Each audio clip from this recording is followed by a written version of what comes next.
edificai em mim, em vós, edificar.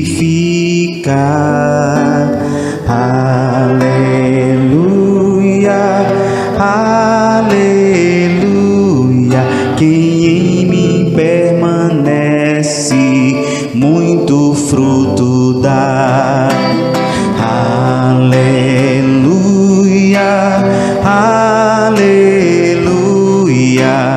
A minha alma abrirei. Aleluia, aleluia.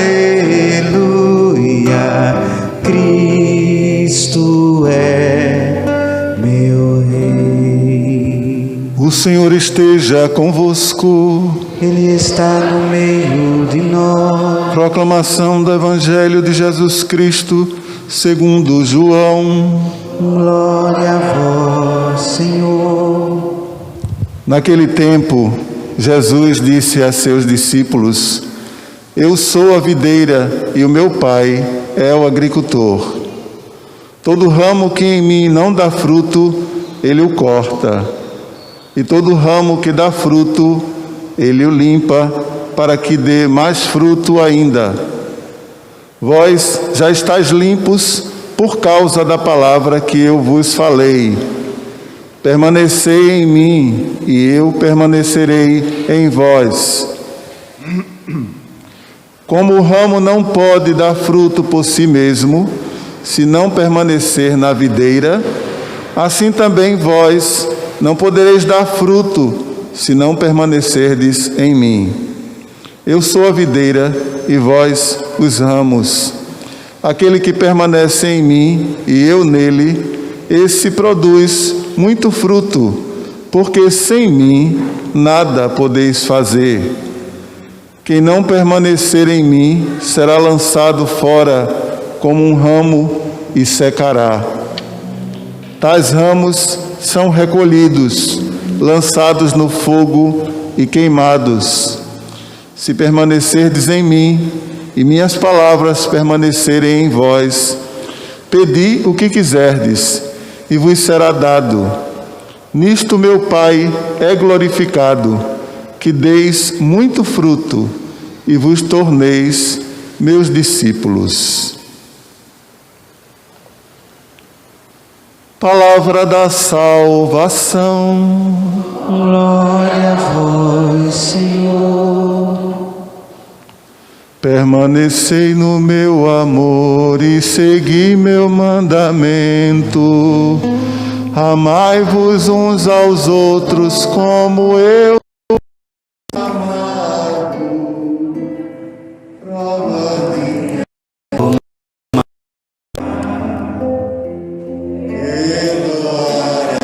vida pelo irmão.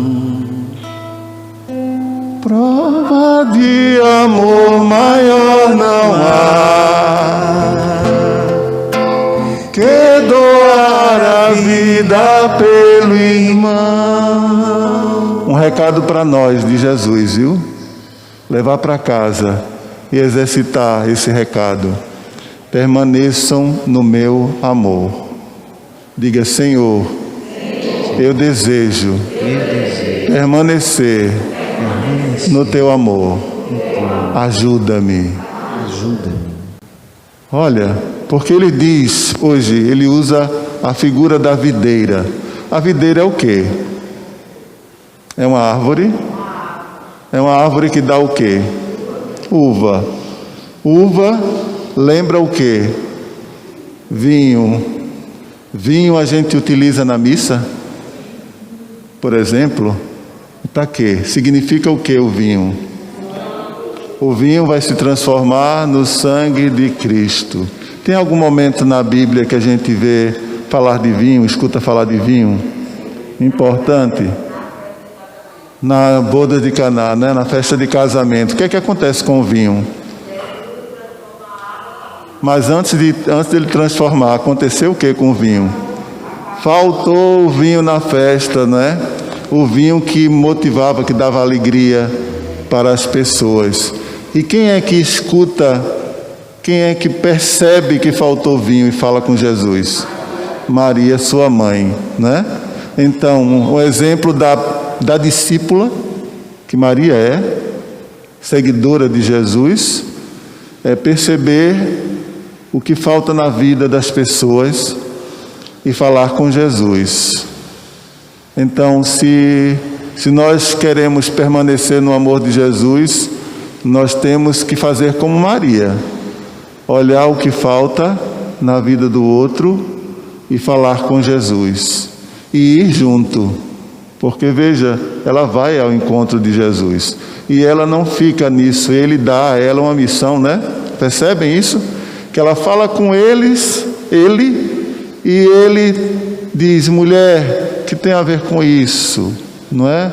Minha hora ainda não chegou, mas ela percebe na sua vocação, na sua missão, o que ele está por fazer, que ele não deixa a gente à toa, e vai aos criados e diz o quê? Fazei tudo o que meu filho vos disser. Então, isso significa dizer que a gente não vai somente até Jesus, mas a gente também fica à disposição dele para ser instrumento dele naquilo que a gente pediu para o outro.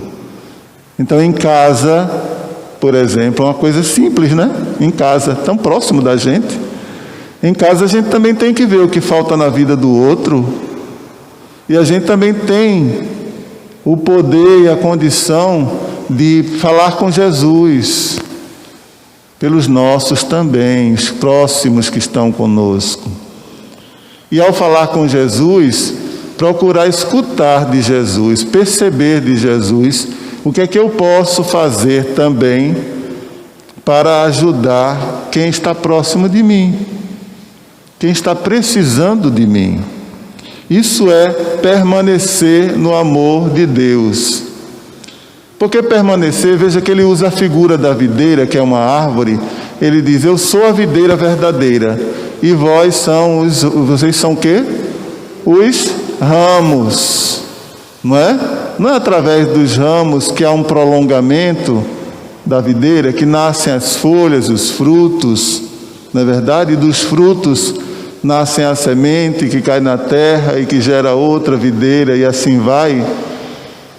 Então, nós somos extensão do amor de Deus. Ele deseja que a gente seja extensão desse amor. E o que acontece quando a gente não permanece? Quando um galho não permanece na árvore, o que acontece? Ele cai, seca, morre, nem dá frutos mais. Só serve mesmo para ser, como está escrito hoje, lançado no fogo. Desaparece. Não é verdade? Deus deseja que cada um de nós permaneça no seu amor. Agora, o permanecer envolve seguir. O permanecer não é dizer assim: eu aceitei Jesus e pronto. Porque a cada dia, não é que Deus mude, não é que a palavra de Deus mude. A palavra de Deus permanece a mesma. Deus é o mesmo, mas a gente muda. Até mesmo pela nossa própria condição transitória de vida, que a gente vive tantas coisas. Hoje você é criança, amanhã você é jovem, depois você é adulto. E são tantas, cada dia que a gente vive, a própria vida nos traz coisas que fazem com que a gente se desvie, às vezes, do caminho da verdade e da própria vida, que é Jesus Cristo. Então, por nossa conta, por conta da gente que muda, Deus que não muda, a palavra de Deus que não muda, deve ser buscada a cada dia. A gente precisa perceber que cada dia que nasce, a gente tem que dizer: eis-me aqui, Senhor. Sabe? Qual é a tua vontade? O que é que Deus tem a me falar? E às vezes a gente vai, não sei se já perceberam, a gente escuta uma palavra, porque o ciclo litúrgico traz de volta todo ano as leituras, não é? E a gente, muitas vezes, a gente já escutou essa questão, eu sou a videira e vocês são os ramos, alguma vez na vida da gente. E alguma vez na vida da gente, naquele momento, falou para nós. Agora também fala para nós e nos muda, nos modifica. E a mudança é sempre para que a gente volte a viver a realidade de filhos e filhas de Deus, que é fazer a vontade do Pai. E vejam, na primeira leitura, a gente tem o apóstolo, quer dizer, não era apóstolo, porque está dizendo Saulo, não é verdade? Fala o termo Saulo e não Paulo ainda. Porque na realidade, para os discípulos, nessa realidade aí, ele não é discípulo. Começa a leitura dizendo, eles não acreditavam que Saulo fosse discípulo. E aí o que acontece? Tem que ter alguém que dá testemunho de Saulo. Quem é? Natanael, é? Vamos lá. Quem dá é Barnabé. Barnabé toma Saulo consigo. E aí Barnabé fala para os discípulos 3 coisas que são essenciais para que a gente seja discípulo, seja considerado discípulo. Primeira coisa, ele conta aos discípulos que Saulo, que antigamente era perseguidor dos judeus, dos discípulos de Jesus, dos judeus não, dos cristãos, Saulo perseguia os cristãos e eles não acreditam que esse homem hoje em dia tenha mudado de rumo. Barnabé vem e diz, olha, o Senhor falou com ele. É um sinal. E olha, ele ouviu a voz do Senhor. E o terceiro sinal, ele pregou abertamente, declarou sua fé em Jesus Cristo. Então, significa dizer que na nossa vida, nós somos tocados porque o Senhor nos fala. Deus comunica-se com a gente. É por isso que a gente vem para a igreja, é por isso que a gente procura Deus. Porque Ele nos amou primeiro. Está escrito, Deus nos amou primeiro. E é esse amor que desperta em nós a possibilidade de amá-lo. Primeiro ponto. Segundo ponto é que esse amor nos transforma, nos modifica. Ele já não era mais o mesmo. Tanto que no episódio, o que acontece com ele? Ele estava perseguindo e ele cai. E ao cair, fica cego. E ao ficar cego, escuta a voz que diz, Saulo, por que me persegues? E tem todo aquele episódio que depois ele vai abrir os olhos de Saulo e ele vai falando com Saulo. Saulo vai abrindo seu coração e percebendo o que é verdadeiramente viver sua fé. Então é preciso que a gente veja que é preciso a ação de Deus em nós e é preciso que a gente mude de vida com essa ação de Deus. E quando muda de vida, o que a gente faz, que a gente diz, é em nome de Deus. Não é em nome de Deus à toa, porque como diz a segunda leitura, não é só com palavras. Tem muita gente que vive aí dizendo, em nome de Jesus, eu ordeno, eu faço, eu aconteço. Tudo é em nome de Deus. Em nome de Deus se mata. Em nome de Deus se fere. Em nome de Deus se faz maldades. Mas o que a gente está fazendo em nome de Deus é as palavras. É a palavra de Deus e é a ação de Deus. E a ação de Deus não põe dúvidas na gente, porque a ação de Deus vem para o bem de todos. Tudo que é a ação de Deus, que é somente para o meu benefício, ou benefício de alguns, duvide. A ação de Deus é aquela que vem para o bem de todos. E a ação de Deus é aquela ação que vem gratuitamente, porque Deus nos dá o sol, a chuva, toda a vida, o ar que a gente respira, gratuitamente. Alguém comprou? Alguém tem capacidade de comprar a vida que tem? Não. Tudo é dado gratuitamente. De graça recebeste, de graça dás. A gente está acostumado a ter sempre um preço naquilo que a gente faz.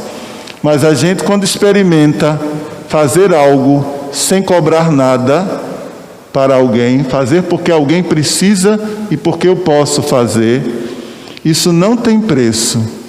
Isso nos enche de felicidade. Não é verdade? Eu sempre gosto de dizer, porque esse tempo agora, é porque eu acho que muita gente não vê jornal, não é? Ou às vezes já está cansado de ver. Mas eu procuro ver, para ver as notícias. Eu estou cansado de ouvir falar sobre pandemia. Mas olha, ontem mesmo, por exemplo, uma senhora de 74 anos, que estava na UTI. O nome dela é Luz, ela se chama Luz. E ela contando como que ela levou, que o que dava força para ela era o terço. E ela estava na enfermaria e o que dava força para ela era rezar o terço. Quando ela foi para a UTI, não permitiram a ela entrar com o terço, porque tem toda a dinâmica de UTI. E aí o médico pegou o terço na mão dela e na mão dele e colocou a mão dela no coração, no peito dele. Olhou nos olhos e disse: não se preocupe, nós estamos com você. Nós temos um compromisso com a sua vida. Isso é muito forte, não é? Para você ouvir, você que está fragilizada ali, totalmente entregue. Você ouvir uma palavra dessa, e ainda por cima, pegando no instrumento de oração, isso revela a força do amor de Deus ali. E essa mulher suportou todas as coisas e disse que a cada dia chegava alguém que trabalhava ali e dava uma palavra de conforto, de carinho para eles, todos que estavam ali. Então, a luz brilha nas trevas, minha gente, e as trevas não conseguem apagá-la. E Jesus nos pede que a gente seja essa luz. Como diz na segunda leitura, na carta de João, não amemos só com palavras, mas com ações e verdade. Aí está o critério para saber que somos de verdade e para sossegar diante dele o nosso coração. A gente vive em paz quando a gente permanece em Deus. Permaneça na videira. Eu uso a questão da videira porque a videira fornece um instrumento que revela na cruz aquilo que é derramado. Ontem eu perguntei: tem alguém batizado aqui? Levanta a mão, quem é batizado. Acho que todo mundo, né? Todo mundo é batizado aqui. Nós somos batizados e derrama-se a água, não é? A água que jorrou do peito, do lado de Jesus. Mas também jorrou o sangue de Jesus que cai na terra e fecunda a terra, fecunda o chão, fecunda a vida do ser humano, da humanidade. A nossa vida é fecundada e transformada pelo sangue de Jesus, que é o vinho novo, que é a nossa alegria. Então vejam, percebam, Ele quer que a gente permaneça nele, leve isso para casa. Eu tenho que permanecer em Cristo. Como é que eu permaneço em Cristo? Deixando-me tocar por Ele, permitindo que a minha vida seja transformada por Ele. Porque às vezes a gente é tocado por Jesus, se emociona, mas a gente não permite que Ele mude a gente. A gente está tão enraizado naquilo que a gente quer, naquilo que a gente é, que a gente não deixa que Ele mude a gente. Quando Ele muda, não é para fazer a minha vontade, mas é para fazer a vontade dele, a vontade de Deus. Porque, como diz no final do Evangelho, tudo é feito para a honra e glória do Senhor, não é verdade? E Maria, que estamos, tanto Maria como José, neles nós temos exemplo, não é? O exemplo daqueles que ouviram, eles ouviram. Não foi fácil para José assumir essa condição. E não foi fácil para a jovem Maria assumir essa condição. Mas eles assumiram com todas as coisas que sabiam que ia acontecer na vida deles. Às vezes a gente foge das dificuldades, mas são as dificuldades que nos fazem crescer na vida. Hoje, por exemplo,